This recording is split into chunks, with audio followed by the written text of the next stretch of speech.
Testing, 1, 2, 3, testing.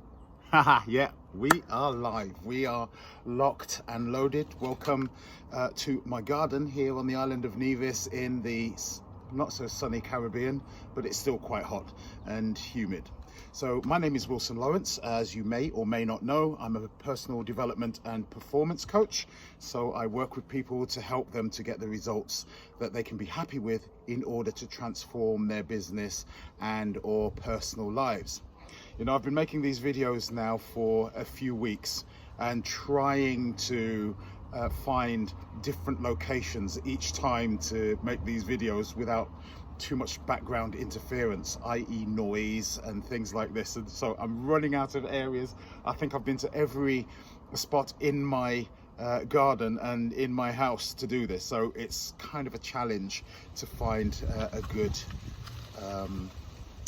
location. I hope your week's been good.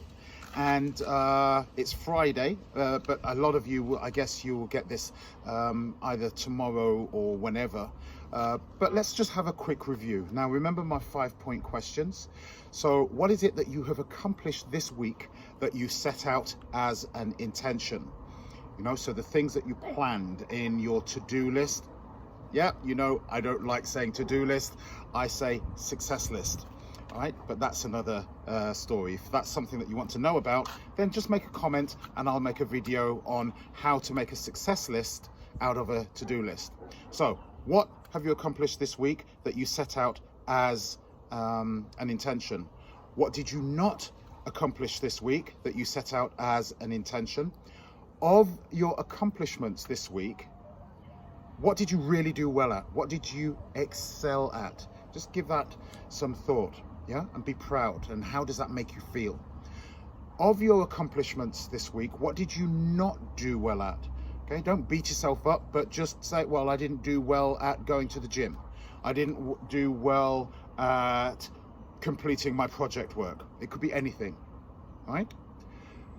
The last question is, of those accomplishments that we didn't really excel in, what needs to happen in order for us to improve? So the next time, should something like that happens, we will be able to hit the ground running and we can perform effectively and efficiently. And I guess another question that I want to include on this is, do you have a strong enough commitment to your commitments, yeah, and definiteness of purpose in order to take the action in order to make those improvements? Okay, so that's enough for that. So what I wanted to talk briefly about today is saying no. I have recently been coaching a client, really nice person, but has a problem in saying no. Now, if you're in a leadership position, this, I can imagine, could be quite a debilitating condition that you just can't say no. Why is it that people don't like to say no? Is it fear of being rejected, fear of hurting others, fear of disappointing others? But how do you know? Is it true that you will hurt somebody? You don't know that for sure. Is it true that they will see that as rejection? You don't know. But there is a good way of saying no, and here we go. So if somebody asks you to do something, or somebody asks you, invites you out on an event and something like this, we're not going to give them the assertive, passive, yes, I'll do it, and then in the background, oh, you know, why did I agree to that? But you know, it's okay. Anything for an easier life. It could be a member of your team comes in and asks you to assist on a project or to work later. Even though you don't want to do it, you say yes because you're such a nice person and you don't want to upset the person. You don't want to make them feel rejected. But once again, you don't know whether that is true or not. So somebody asks you for something, invites you to do something or whatever. They make a request. If the answer is no, we don't just say no. We thank them. Let's say it's an invitation to go somewhere. Thank you very much for your invitation.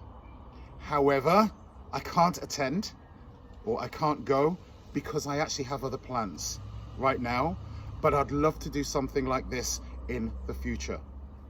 Okay? Acknowledge the invitation by saying thank you.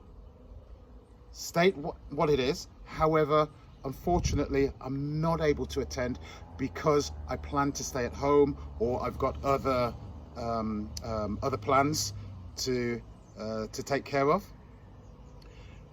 Then leave the back door open. However, I would really love to do something like this on another occasion. That is better than just saying no. You're acknowledging and thanking the person for the invitation, which is really great. All right? You're stating what your position is, and then you're leaving that door open by saying, look, I'd really love to do this or something like this on another occasion, but just not today, or just not when you're asking me to. Okay? Good luck with that. Have a great weekend. And remember, please like this video if you like it. Subscribe to my channel.